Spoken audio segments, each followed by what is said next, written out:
চলে যাবে বললো, তাও গেল না। হেব্বি শেয়ানা মেয়ে তো। গানের গলা শুনে তো মনেই হচ্ছে না যে অপমানিত হয়েছে বলে। কি করে তাড়াবো আমি এখন এই মেয়েকে? না, আমি অপমান করলে হবে না, অন্য কাউকে দিয়ে অপমান করাতে হবে, তবে যদি হাতে খাঁটা লাগে।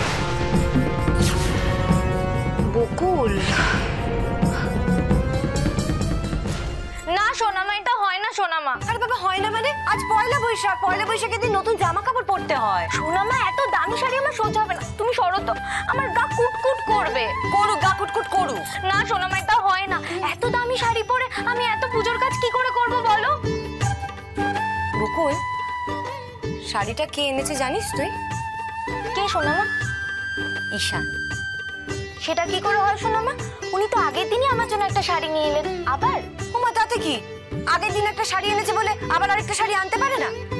আরে বাবা, পুজোর বাজার করতে গেছিল, তখন নিয়ে এসেছে। আর কি বলেছে জানিস?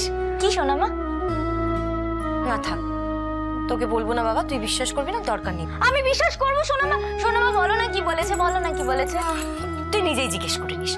এখন ধর, এনে শাড়িটা। এই শাড়িটা পরতে হবে, আমার ঈশান চায়। আর এখন একটা লক্ষ্মী সোনা মেয়ের মতো যা, তো গিয়ে চিরুনিটা নিয়ে যা।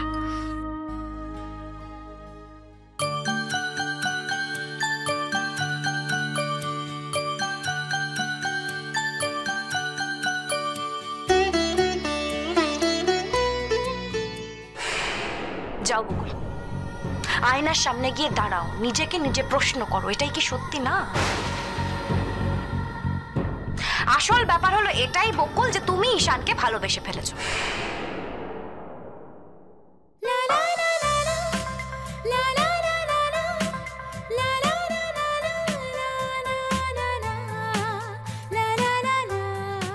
কি হলো বকুল, কি দেখছিস এভাবে? যাই সোনামা। এই শোন, আয়নার দিকে তাকিয়ে নিজেকে দেখে হাসছিলি কেন রে মিটি মিটি? কিছু না তো সোনামা, এই যে তুমি এটা চাইছিলে। বস।